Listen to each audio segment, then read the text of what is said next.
Bonjour, nous vous proposons dans cette vidéo un exercice du baccalauréat de l'année 2025. Il s'agit du deuxième sujet de la région de l'Amérique du Nord passé le mois de mai. Dans cette vidéo, nous allons traiter le quatrième exercice relatif aux fonctions et intégrales avec l'exponentielle et des fonctions trigonométriques. On désigne par f la fonction définie sur l'intervalle fermé 0π. F de x égale à exponentielle de x fois le sinus de x et c'est sa courbe représentative. Partie A, première question. Petit a, démontrer que pour tout réel appartenant à l'intervalle fermé 0π, la dérivée f' de x est égale à l'exponentielle de x fois le sinus de x plus le cosinus de x. Petit b, justifier que f est strictement croissante sur l'intervalle fermé 0π sur 2. Deuxième question. Petit a, déterminer l'équation de la tangente à la courbe C à l'abscisse x 0 égale 0. Petit b, démontrer que la fonction f est convexe sur l'intervalle fermé 0π sur 2. Petit c, en déduire que pour tout entier x appartenant à l'intervalle fermé 0π sur 2, l'exponentielle de x fois le sinus de x est supérieur ou égal à x. Troisième question. Justifier que le point de la courbe C d'abscisse x égale à π sur 2 est un point d'inflexion. Partie B. Soit I, l'intégrale entre 0 et π sur 2 de l'exponentielle de x fois le sinus de x dx. Et J, l'intégrale entre 0 et π sur 2 de l'exponentielle de x fois le cosinus de x dx. Première question. Intégrer par partie I de deux manières différentes et montrer que I est égal à 1 plus J. I est aussi égal à l'exponentielle de π sur 2 moins J. Deuxième question. En déduire que I est égal à 1 plus l'exponentielle de π sur 2 divisé par 2. Troisième question. Soit G, la fonction définie sur l'ensemble R par G de x égale à x, et C' sa courbe représentative. Et soit le graphe suivant. Calculer la valeur exacte de l'aire du domaine situé entre C et C' et les droites x égale 0 et x égale à π sur 2. On désigne par f la fonction définie sur l'intervalle fermé 0π.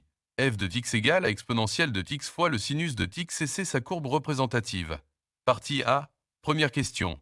Petit a, démontrer que pour tout réel appartenant à l'intervalle fermé 0π, la dérivée f' de x est égale à l'exponentielle de x fois le sinus de x plus le cosinus de x.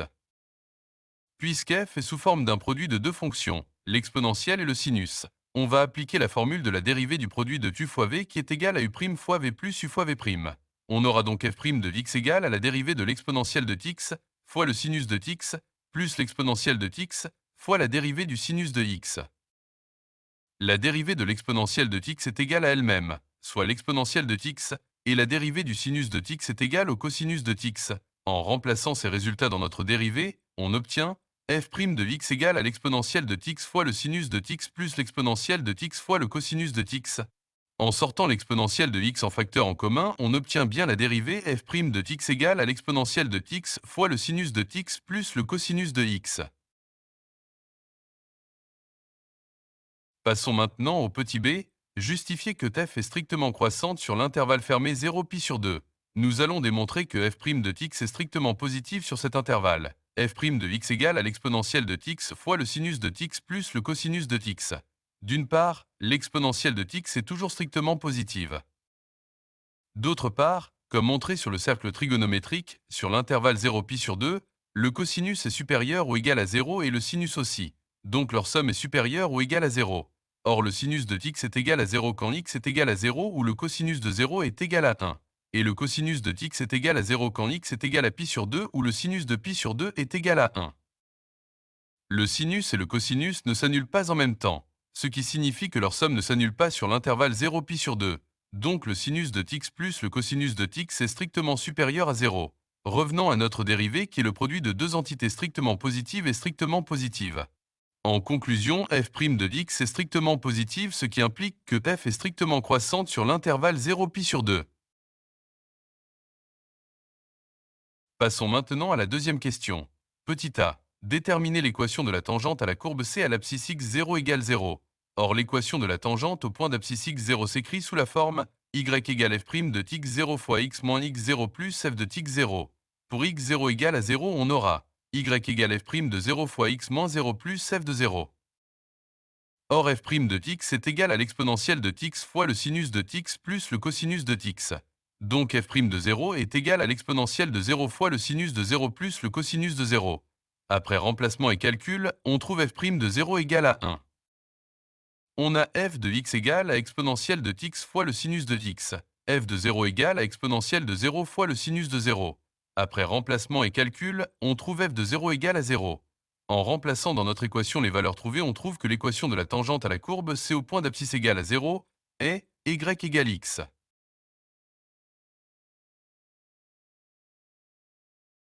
Passons à la partie B de la deuxième question. Démontrer que la fonction f est convexe sur l'intervalle fermé 0π sur 2. La fonction f est convexe si sa dérivée seconde f seconde de x est supérieure ou égale à 0. Or f' de x est égal à l'exponentielle de x fois le sinus de x plus le cosinus de x, et f seconde de x est la dérivée de f' de x. Puisque f' de x est sous forme d'un produit de deux fonctions, on va appliquer la formule de la dérivée du produit de u fois v qui est égale à u' fois v plus u fois v'. On aura donc f seconde de x égale à la dérivée de l'exponentielle de x fois le sinus de x plus le cosinus de x plus l'exponentielle de x fois la dérivée du sinus de x plus le cosinus de x. La dérivée de l'exponentielle de x est égale à l'exponentielle de x. La dérivée du sinus de x est égale au cosinus de x, et la dérivée du cosinus de x est égale à moins le sinus de x. En remplaçant ces résultats dans notre dérivée seconde, on obtient f seconde de x égale à l'exponentielle de x fois le sinus de x plus le cosinus de x plus l'exponentielle de x fois le cosinus de x moins le sinus de x. En sortant l'exponentielle de x en facteur en commun et après calcul des cosinus et des sinus, on obtient l'exponentielle de x fois 2 cosinus de x, donc f seconde de x est égal à 2 fois l'exponentielle de x fois le cosinus de x. La fonction f est convexe si f seconde de x est supérieur ou égal à 0. F seconde de x est égal à 2 fois l'exponentielle de x fois le cosinus de x. On a 2 fois l'exponentielle de x qui est toujours strictement positive. Donc le signe de f seconde de x dépendra du signe du cosinus de x, comme montré sur le cercle trigonométrique. Sur l'intervalle 0π sur 2, le cosinus est supérieur ou égal à 0. Revenant à notre dérivée seconde, c'est un produit de deux entités positives donc il est supérieur ou égal à 0.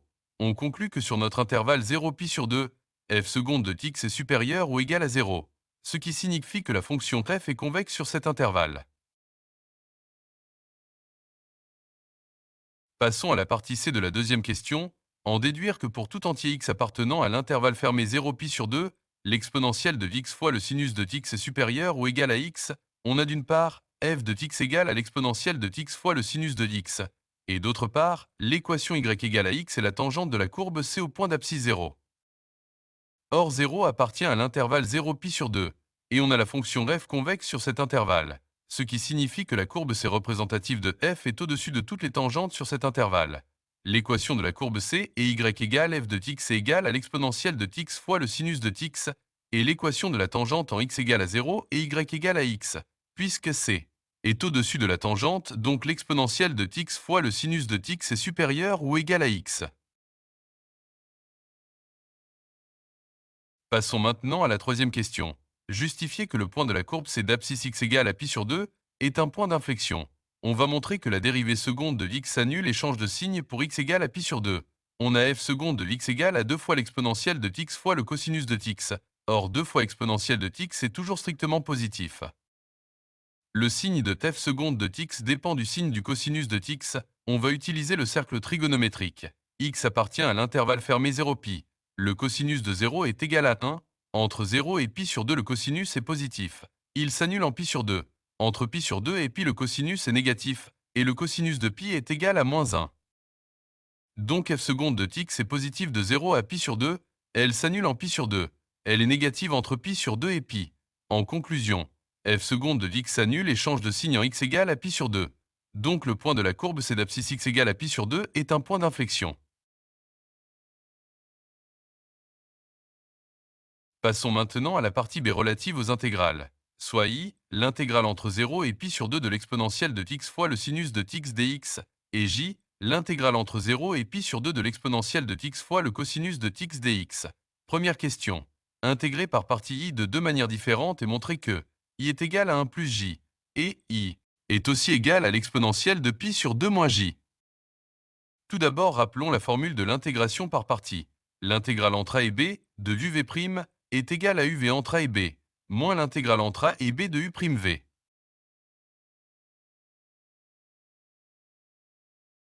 On va répondre à notre question et intégrer i de deux manières différentes. Pour la première manière, on pose u égale à l'exponentielle de tx et v' égale au sinus de tx. On aura alors u' la dérivée de u égale à l'exponentielle de tx et v une primitive du sinus de tx est égale à moins le cosinus de x.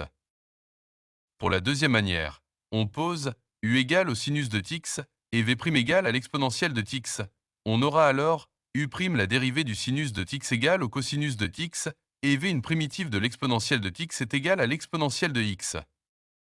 Appliquant l'intégration par partie à la première manière, en remplaçant dans la formule on aura i égale à l'exponentielle de tx fois moins le cosinus de tx entre 0 et pi sur 2 moins l'intégrale entre 0 et pi sur 2 de l'exponentielle de tx fois moins le cosinus de tx dx. Soit i égale à moins l'exponentielle de tx fois le cosinus de tx entre 0 et pi sur 2 plus l'intégrale entre 0 et pi sur 2 de l'exponentielle de tx fois le cosinus de tx dx qui n'est rien d'autre que j. Après remplacement dans notre expression par les valeurs de pi sur 2 et 0 et après calcul on trouve bien notre première égalité, i égale à 1 plus j. Passons maintenant à la deuxième manière. En remplaçant u', v et v' par leurs valeurs respectives, on trouve i égale au sinus de tx fois l'exponentielle de tx entre 0 et pi sur 2 moins l'intégrale entre 0 et pi sur 2 du cosinus de tx fois l'exponentielle de tx dx. Soit i égale au sinus de tx fois l'exponentielle de tx entre 0 et pi sur 2 moins l'intégrale entre 0 et pi sur 2 de l'exponentielle de tx fois le cosinus de tx dx qui n'est rien d'autre que j.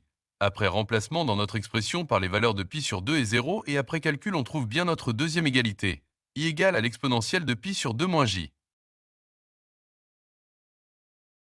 Passons maintenant à la deuxième question. En déduire que i est égal à 1 plus l'exponentielle de pi sur 2 divisé par 2, on a trouvé les deux égalités, i égale à 1 plus j et i égale à l'exponentielle de pi sur 2 moins j. Pour trouver i, on va additionner les deux équations pour éliminer j. On aura i plus i égale à 1 plus j plus l'exponentielle de pi sur 2 moins j, soit 2i égale à 1 plus l'exponentielle de pi sur 2. Donc i est bien égal à 1 plus l'exponentielle de pi sur 2 divisé par 2. Passons maintenant à la dernière question. Soit g, la fonction définie sur l'ensemble R par g de tx égale à x, et C' sa courbe représentative. Et soit le graphe suivant, calculer la valeur exacte de l'aire du domaine situé entre C et C' et les droites x égale 0 et x égale à pi sur 2. Puisque l'aire est délimitée par les deux droites x égale 0 et x égale pi sur 2, ça sera les bornes de l'intégrale calculant l'aire. Et puisqu'elle est délimitée entre C et C' et C est au-dessus de C', alors, l'aire recherchée sera égale à l'intégrale entre 0 et pi sur 2 de f de tx moins g de tx dx. Or f de tx est égal à l'exponentielle de tx fois le sinus de tx, et g de tx est égal à x. En remplaçant dans notre intégrale on obtient l'aire recherchée est égale à l'intégrale entre 0 et pi sur 2 de l'exponentielle de tx fois le sinus de tx moins tx dx. On aura l'intégrale entre 0 et pi sur 2 de l'exponentielle de tx fois le sinus de tx dx moins l'intégrale entre 0 et pi sur 2 de tx dx. Or, l'intégrale entre 0 et pi sur 2 de l'exponentielle de tx fois le sinus de tx dx est égal à i, soit 1 plus l'exponentielle de pi sur 2 sur 2. Sachant que x carré sur 2 est une primitive de tx, alors l'intégrale entre 0 et pi sur 2 de tx dx est égale à x carré sur 2 entre 0 et pi sur 2. On aura l'aire recherchée égale à 1 plus l'exponentielle de pi sur 2 moins pi sur 2 au carré sur 2, moins 0 au carré sur 2. Après calcul, on obtient l'aire égale à 1,672 unités de mesure de surface. Ainsi, nous avons répondu à toutes les questions de cet exercice de baccalauréat. Abonnez-vous à notre chaîne YouTube et laissez-nous vos appréciations. Bon courage avec beaucoup de réussite et à bientôt avec de nouvelles vidéos. Merci.